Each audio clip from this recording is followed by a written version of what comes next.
Students, in today's lecture, you will cover the last topic of this unit, that is diffusion through biological membrane. Diffusion principles in biological system. In this first, we will consider transport of drug through the gastrointestinal tract. तो अगर हम drug का transport mechanism देखें GI के through कैसे होता है, तो firstly it is divided in two types. First is the transcellular and second one is the paracellular. So transcellular का मतलब क्या है? ट्रांससेलुलर का मतलब होता है कि कोई भी ड्रग जो है मॉलिक्यूल, अगर वो डिफ्यूज कर रहा है, अगर वो ट्रांसपोर्ट हो रहा है through the cell, that is known as a transcellular. जैसे यहाँ पे इस पिक्चर में आप देख सकते हो, ये क्या है? These are the cells. ठीक है, तो अगर सपोज आपका ड्रग मॉलिक्यूल यहाँ पे है, तो जब वो ड्रग मॉलिक्यूल इस सेल के थ्रू डिफ्यूज हो, इस सेल के थ्रू ट्रांसपोर्ट हो उसका, then that transport is known as transcellular. Then paracellular. Paracellular cellular का मतलब क्या होता है कि जब कोई भी सल्यूट और ड्रग मॉलिक्यूल कहाँ से पास हो रहा है? Through the intracellular region. वो रीजन कहाँ पे प्रेजेंट है? This one. ठीक है, तो इसको हम क्या कहते हैं? पैरासेलुलर ट्रांसपोर्ट. जब ड्रग जो है इस रीजन से पास हो, दो सेल्स के बिटवीन जो स्पेस है, जो जंक्शन है, जब उसके थ्रू पास हो, then that transport is known as the paracellular transport. After that, this transcellular is further divided in two types. First one is the passive diffusion and second one is the carrier mediated. Passive diffusion जो है, you already know passive diffusion में क्या होता है कि कोई भी drug salute जिसकी भी आप बात कर रहे हो, वो डिफ्यूज होता है from higher concentration to lower concentration. So that is known as the passive diffusion. And second one is the carrier mediated. Carrier mediated क्या है कि जब ड्रग मॉलिक्यूल एक सेल मेम्ब्रेन से पास हो रहा है with the help of a carrier, that is known as the carrier mediated transport. और ये carrier mediated transport जो है, ये further two types का है. First is active transport and second one is facilitated diffusion. ठीक है, अब नेक्स्ट हम इनको वन बाय वन जो है एक्सप्लेन करेंगे कि किस तरह से ड्रग ट्रांसपोर्ट होती है by this mechanism. So first is passive diffusion. Passive diffusion involves a simple diffusion from a region of higher concentration to lower concentration. तो passive diffusion में क्या होता है? ड्रग ट्रांसपोर्ट होती है हायर कॉन्सेंट्रेशन से लोअर कॉन्सेंट्रेशन की तरफ, और ये जो कॉन्सेंट्रेशन डिफरेंस है, जो ये कॉन्सेंट्रेशन ग्रेडियंट है, it is the only driving force for the transport of the drug. ठीक है, इसी के रीजन की वजह से क्या है? ड्रग ट्रांसपोर्ट हो रहा है. And in this, it is the most preferred route for relatively small lipophilic molecules. तो जो भी lipophilic molecules होते हैं, जो ड्रग्स होते हैं, तो उनके लिए एक preferred route रहता है for their transport. अब जो इसका प्रोसेस है ट्रांसपोर्टेशन का, वो क्या रहता है? Through the passive diffusion. सबसे पहले इसमें जो है, जो ड्रग है आपकी, जब आप लेते हो, तो जीआई ट्रैक में जाके वो क्या होगा? वो सोल्यूशन फॉर्म में कन्वर्ट होगा. ठीक है, क्योंकि वहां पे क्या है? बायोलॉजिकल फ्लूइड प्रेजेंट है. उस बायोलॉजिकल फ्लूइड में क्या होगा? वो जो ड्रग आपने ली है, that will be in the solution form. ठीक है, तो जब वो सोल्यूशन फॉर्म में जाएगी, उसके बाद क्या होगा? जो ड्रग है उसकी पार्टीशनिंग होगी. ठीक है, अब यहाँ आपके पास दो फेजेस आ रहे हैं. एक तो जो बायोलॉजिकल फ्लूइड है, that is the aqueous phase, और जो बायोलॉजिकल मेम्ब्रेन है, वो उसका नेचर क्या है? लिपिड बेस्ड है, वो लिपिड्स की बनी है, तो इसीलिए उसका क्या है? लिपोइडल मेम्ब्रेन है वो. तो अब जो ड्रग आपकी सोल्यूशन फॉर्म में है, उसकी पार्टीशनिंग होगी.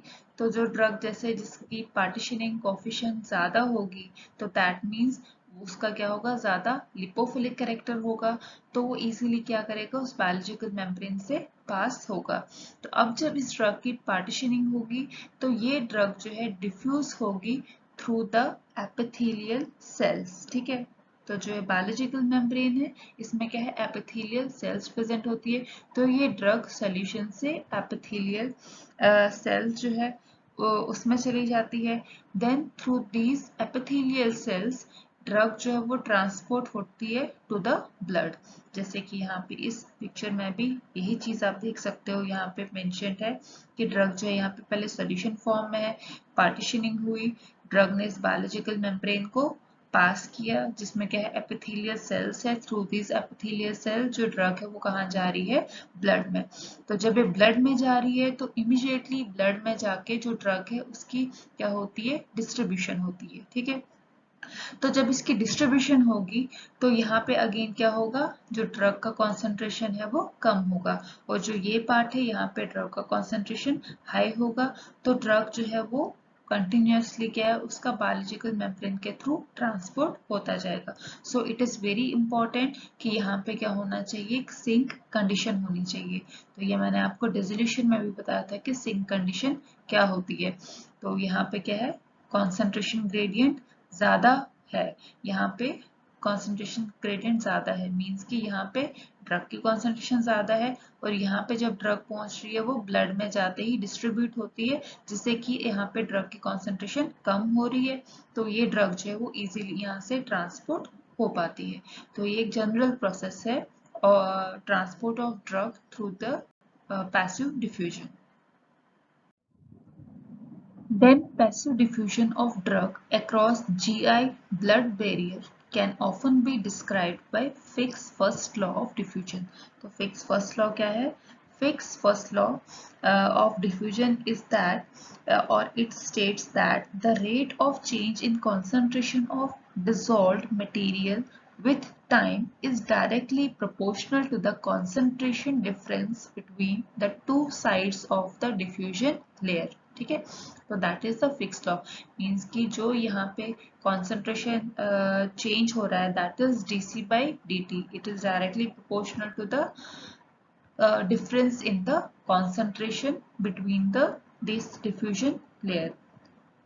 तो इसको यहाँ पे रिप्रेजेंट किया है dc upon dt is directly proportional to delta c। ठीक है, तो ये जो डेल्टा c है आप इसको इस तरह से भी लिख सकते हैं, cg माइनस cb। cg जो है वो क्या आपका रिप्रेजेंट करता है, it is the concentration of drug in the solution in GI fluid. ठीक है, जो कि आपका GI ट्रैक में जो सोल्यूशन फॉर्म में ड्रग प्रेजेंट है that is Cg, and Cb जो है that is the concentration of drug in blood. ठीक है, so that means it is showing here that there is the concentration gradient। तो इसी पे ही आपका जो dc by dt है या रेट ऑफ डिफ्यूजन आप इसको कह सकते हो, इस पे ही डिपेंडेंट है। ठीक है, तो उसके बाद जब ये आप प्रोपोर्शनैलिटी साइन हटाओगे you will write it as dc by dt is equal to k into cg minus cb। k जो है that is the proportionality constant here. ठीक है, एंड dc by dt जो है that is the rate of appearance of drug in the blood at the site of absorption. तो इसी तरह से कि अगर हम फिक्स लॉ को लेंगे तो दैट शोज कि अगर कॉन्सेंट्रेशन डिफरेंस ज्यादा होगा, मींस कि ब्लड में जो कॉन्सेंट्रेशन है that is very low as compared to the drug in the GI tract, तभी आपका rate of appearance of drug in blood जो है वो ज्यादा होगा। दैट मीन्स कि तभी जो है ड्रग की एब्जॉर्प्शन ज्यादा होगी, तभी ड्रग का ट्रांसपोर्ट जो है वो ज्यादा होगा into the blood. Now we have written this equation as dc upon dt is equal to k into cg minus cb. In this the k value that is the proportionality constant, it is equal to dA upon h। तो हम इस value को put कर सकते हैं ऊपर वाली equation में, तो आपकी जो अल्टीमेटली इक्वेशन है यहाँ पे क्या बनेगा, dc upon dt is equal to dA into cg minus cb upon h। ठीक है, तो अब इस इक्वेशन में d जो है what does it represent, it represents the diffusion coefficient. A जो है वो क्या रिप्रेजेंट करता है, it represents the surface area of membrane available for drug absorption, and H जो है that is the thickness of membrane।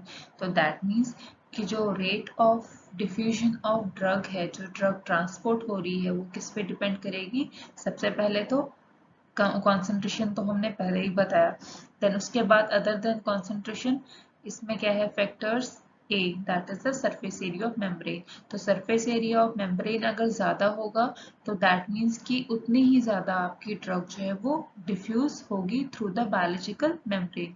ठीक है, क्योंकि इसको सरफेस जो है वो ज़्यादा मिलेगा फॉर द ट्रांसपोर्टेशन. और next thing is H. H के केस में जो dc अपॉन dt है दैट इज इनवर्सली प्रोपोर्शनल. तो बायोलॉजिकल जो मेम्ब्रेन है अगर इसकी थिकनेस ज़्यादा होगी तो दैट मीन्स ड्रग जो है उसको डिफ्यूज होने में उतना ही ज़्यादा टाइम लगेगा टुवर्ड्स द ब्लड. तो इसलिए it is inversely proportional to this H. ठीक है. And other is diffusion coefficient. तो डिफ्यूजन कोफिशिएंट जो है उसके डायरेक्टली ही वो इफेक्ट होगा उसका DC this rate of diffusion of the drug. Now next is carrier mediated transport. In this first one is active transport. In active transport there is an active participation of apical cell membrane of the columnar absorption cells. तो जो columnar absorption cells present होती है इस biological membrane में वहाँ पे जो apical cell membrane होता है it is represented here. तो ये जैसे सेल है यहाँ पे आप देख सकते हैं यहाँ पे क्या प्रेजेंट है एपिकल सेल मेम्ब्रेन. तो ये जो एपिकल सेल मेम्ब्रेन है यहाँ पे क्या है कैरियर प्रेजेंट होता है. तो जो भी ड्रग मॉलिक्यूल डिफ्यूज नहीं कर पाता बाय द पैसिव डिफ्यूजन या इजीली नहीं डिफ्यूज कर पाता थ्रू दिस सेल वो क्या करेंगे इस कैरियर के साथ बाइंड करेंगे और वो एक कॉम्प्लेक्स फॉर्म करेंगे. ठीक है. तो ये यहाँ पे देख सकते हैं जो ड्रग है it goes here it binds with carrier and forms a complex with the carrier. Then after ये ड्रग और कैरियर का कॉम्प्लेक्स जो है it will move together to this side और यहाँ पे क्या करेगा जो कैरियर है it will release this drug into the blood और ड्रग जो है आगे ब्लड की तरफ ट्रांसपोर्ट होगा. आफ्टर दैट जो ये कैरियर है ये दोबारा से इस एपिकल मेम्ब्रेन की तरफ जो है वहाँ को शिफ्ट होगा and it will again wait for the next drug molecule to form complex with it. ठीक है. तो इसी तरह से जो है ये प्रोसेस चलता रहेगा. अब एक्टिव ट्रांसपोर्ट में क्या होगा कि अगर आप इसको पैसिव ट्रांसपोर्ट के साथ कंपेयर करो तो पैसिव ट्रांसपोर्ट में क्या हो रहा था जो ड्रग हो रहा ट्रांसपोर्ट हो रहा था that was from higher concentration to lower concentration. But active transport के केस में क्या होता है कि यहाँ पे जो ड्रग का ट्रांसपोर्ट हो रहा है it is from lower concentration to higher concentration. तो अब क्योंकि ये ट्रांसपोर्ट लोअर से हायर की तरफ जा रहा है तो इसीलिए इस केस में क्या है एक एनर्जी की रिक्वायरमेंट होती है. तो इस केस में जो एनर्जी इसको मिलती है what is the source of that energy it is from ATP और from the potential gradient or you can also say from the voltage difference in the biological membrane. अब potential gradient कैसे आ सकता है अब इसमें हम जो स्टडी करते हैं that is of sodium potassium ATPase. तो सोडियम पोटेशियम ATPase जो होता है वो क्या करता है ATP को हाइड्रोलाइज कर देता है. ठीक है. सोडियम पोटेशियम हाइड्रो ATPase क्या करेगा जो ATP है उसकी हाइड्रोलिसिस करेगा. ठीक है. तो जब इसकी हाइड्रोलिसिस होगी it will convert into ADP. ठीक है. Adenosine diphosphate. ठीक है. और प्लस एक इनऑर्गेनिक फॉस्फेट जो है वो इसका प्रोडक्ट होगा. तो अब ड्यूरिंग दिस हाइड्रोलिसिस इसमें क्या होगा कि जो सेल है सेल के अंदर दो जो है पोटेशियम के आयंस मूव करेंगे और सेल के बाहर 3 सोडियम के आयंस जो है वो मूव करेंगे. तो इसकी वजह से क्या होगा जो ये सेल का इंटीरियर है it will be more negative as compare to the outer part. ठीक है. तो यहाँ पे अब क्या होगा चार्ज डिफरेंस आएगा जिससे कि यहाँ पे वोल्टेज डिफरेंस आएगा या फिर you can also say there is a potential gradient. तो ये जो यहाँ पे पोटेंशियल ग्रेडियंट जनरेट होता है that acts as a source of energy in this process. ठीक है. तो इस तरह से क्या होगा ड्रग का जो मॉलिक्यूल है इट विल ट्रांसपोर्ट और it will diffuse through the cell by means of active transport. Next carrier mediated transport is the facilitated diffusion.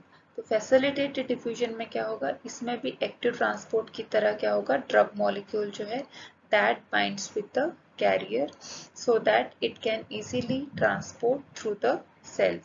लेकिन अब इसमें डिफरेंस क्या है एक्टिव ट्रांसपोर्ट और फैसिलिटेटेड डिफ्यूजन में। जो एक्टिव ट्रांसपोर्ट था उसमें जो ट्रांसपोर्ट हो रहा था ड्रग का that was from higher concentration to lower concentration, तो इसलिए वहां पे किसकी जरूरत थी, एनर्जी की।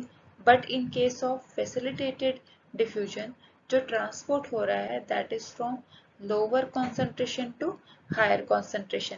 इसकी वजह से क्या होगा कि वहां पे कोई भी एनर्जी की रिक्वायरमेंट नहीं पड़ती, इसको किसी एनर्जी की नीड नहीं है। तो सिंपली क्या होगा, जो ड्रग है वो कॉम्प्लेक्स होगा किसके साथ, कैरियर के साथ, और देन उसके बाद ड्रग जो है वो ट्रांसपोर्ट होगा towards into the blood.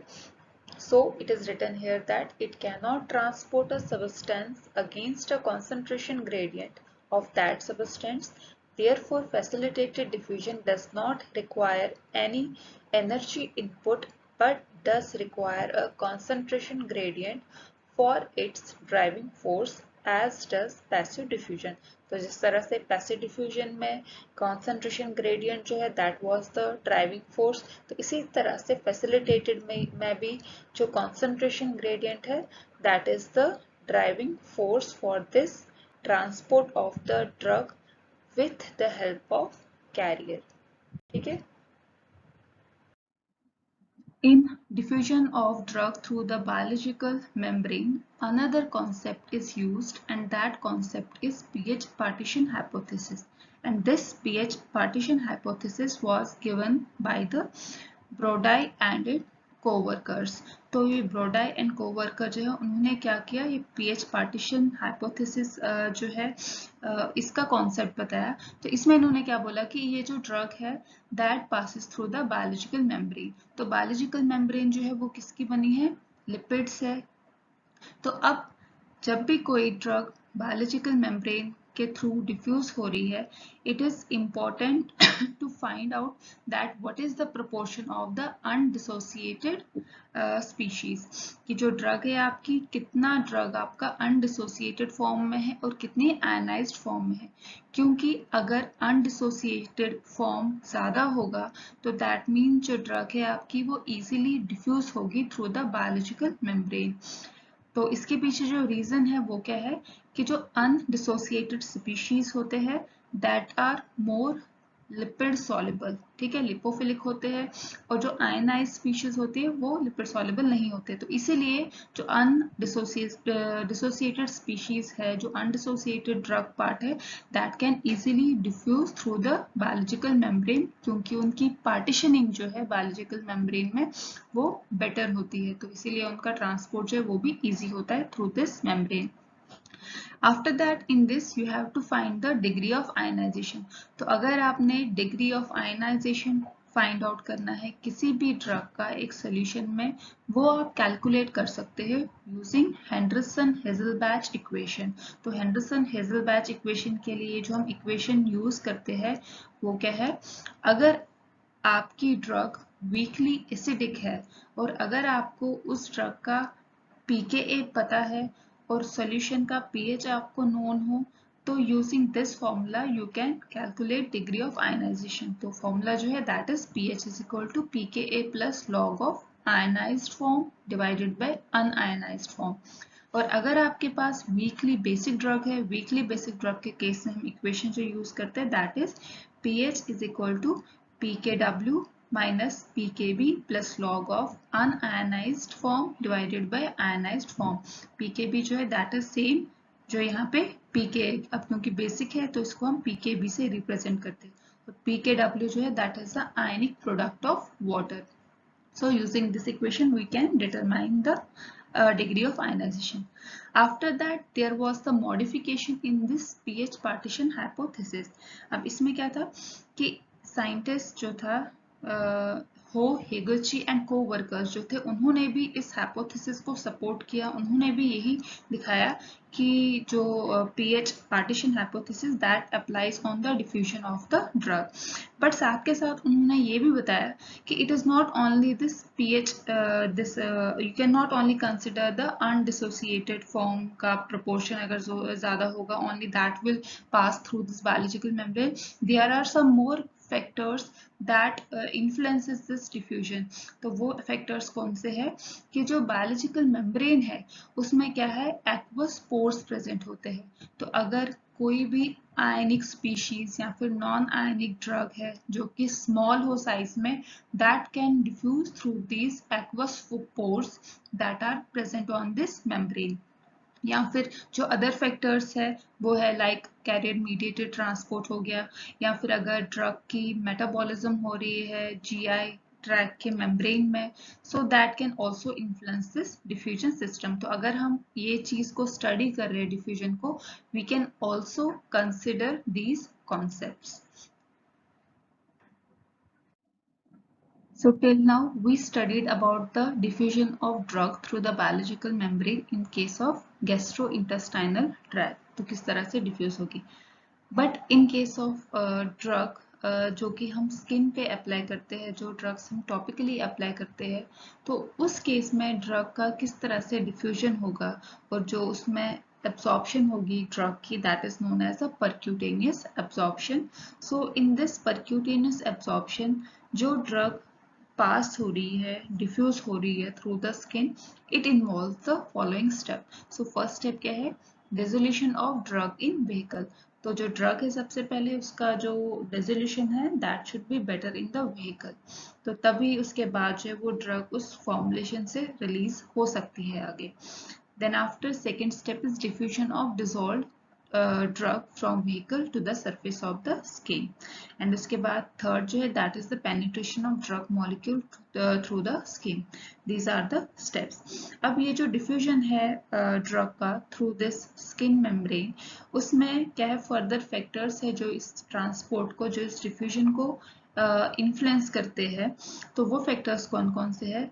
The first factor is concentration of drug. Concentration of drug in vehicle, that means which represents CG, जो आपने पढ़ा था अभी पीछे GI ट्रैक में भी। तो सबसे पहले ड्रग जो है उसकी कॉन्सेंट्रेशन जो है हाई होनी चाहिए व्हीकल में। जब उसकी वहां पे कॉन्सेंट्रेशन हाई होगी, वो कॉन्सेंट्रेशन हाई कब होगी, जब वो प्रॉपरली उस व्हीकल में डिसॉल्व होगा। After that drug can move from higher concentration to the lower concentration. Next factor जो है जो इन्फ्लुएंस करता है that is the partition coefficient. तो अगेन जो आपका स्किन में जो मेम्ब्रेन प्रेजेंट है again that is of lipid in nature, तो इसीलिए जो ड्रग है it should have a good partition coefficient value. तो अगर उसकी पार्टीशन कोफिशिएंट वैल्यू हाई होगी तो only that the drug can transport और diffuse through that membrane of the skin. Next factor जो इन्फ्लुएंस करता है that is the diffusion coefficient. तो डिफ्यूजन कोफिशिएंट और यू कैन से डिफ्यूजिविटी जो है ड्रग की बेटर होनी चाहिए through the skin with relative to the vehicle. तो अगर उसका डिफ्यूजन कोफिशिएंट ज्यादा होगा through the skin only then the drug can easily diffuse out through the this skin membrane. So these are the steps and factors that affect the percutaneous absorption, and that's all about the diffusion of drug through the biological membrane that you have to cover. So with this topic today you have completed your unit.